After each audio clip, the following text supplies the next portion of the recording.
जय हिंद एवरीवन, आपका फिर से स्वागत है पेट्रियोटिक आईएएस। और ये हमारा फ्यूरियस 5 सेशन है। इसमें हम 5 क्वेश्चन आपके लिए लाए हैं और वो क्वेश्चन आपको बहुत केयरफुली सॉल्व करना होगा विद सिंसियरिटी। और ये सारे 5 क्वेश्चन आज के करंट अफेयर्स से हैं, द हिंदू से हैं।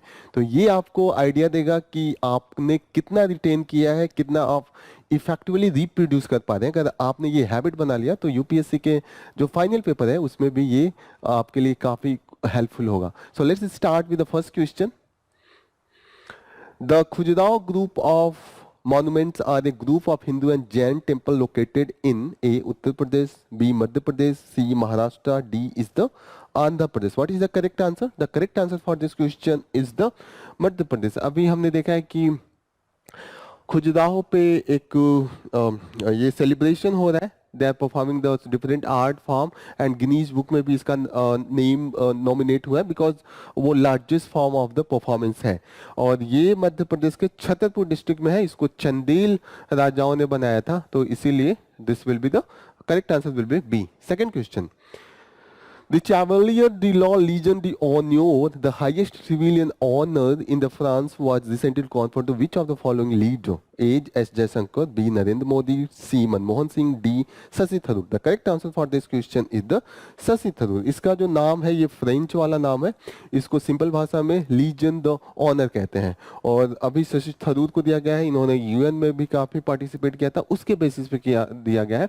तो प्लीज याद रखिएगा, आप कंफ्यूज नहीं होइएगा एस जयशंकर एंड नरेंद्र मोदी से।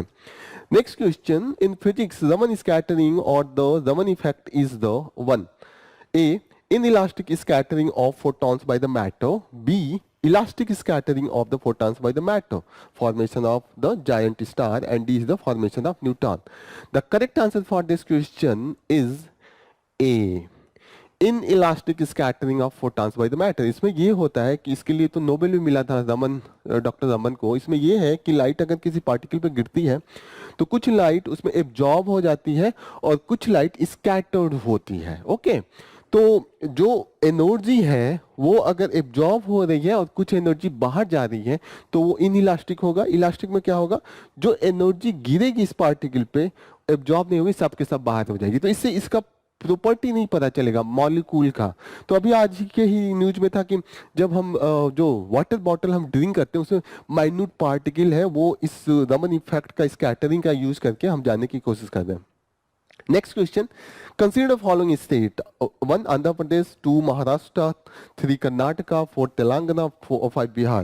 How many of the above states have the bicameral system of legislature? Only 1, only 2, only 3, only 4, all the 5. The correct answer for this question, all the 5.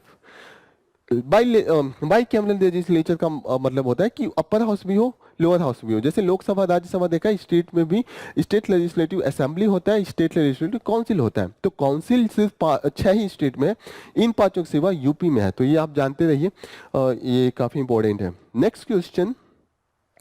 With reference to the Constitution of India, provision or the limitation or the provision contained in the ordinary law cannot act as provision or the limitation of the constitutional power under Article 142.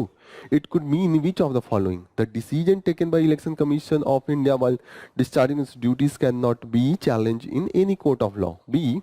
The Supreme Court of India is not constrained in the exercise of its power by the law made by the Parliament. C. In event of grave financial crisis in the country, the President of India can declare financial emergency without the counsel from the cabinet. D.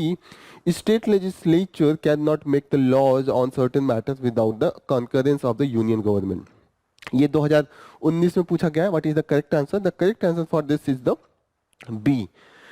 As पर the article 142 इसमें बोलता है कि जो supreme court के पास power है वो unlimited है इन द केस अगर कंप्लीट जस्टिस करना है। तो कंप्लीट जस्टिस करने के लिए ये डिक्री ऑर्डर कुछ भी कर सकते हैं। यहाँ पे जो पार्लियामेंट का लॉ है वो प्रोहिबिट या लिमिट नहीं करेगा। आज ही में हमने देखा कि चंडीगढ़ में केस था कि मेयर का इलेक्शन हुआ था, वो काफ़ी उसमें करप्शन और काफ़ी उसमें मिसबिहेवियर था और वो सही तरीके से नहीं था। तो सुप्रीम कोर्ट ने ऑर्डर दिया कि ये नल एंड वॉइड किया। फिर जो आपके लीडर हैं उनको मेयर बना दिया, तो ये हमने आज देखा। तो दिस इज ऑल अबाउट, पहला नहीं करेक्ट है क्योंकि the decision taken by the decision can not be challenge in any court, ये तो जुडिशियल पावर को ही खत्म कर देगा, तो नहीं है, जुडिशियल रिव्यू का पावर है सुप्रीम कोर्ट के पास। बी नहीं है, यहाँ पे काउंसिल से आपके प्रेसिडेंट के पास ऐसा नहीं होता कि यूनिलेटरल होना चाहिए, कैबिनेट का डिसीजन होना चाहिए तभी होगा, और यहाँ पे कंकरेंस के बिना नहीं ऐसा हो सकता है, ठीक है, तो ये भी गलत। So B will be the correct answer. This is all about from furious 5 and yes, thank you for joining the session, all the best, जय हिंद।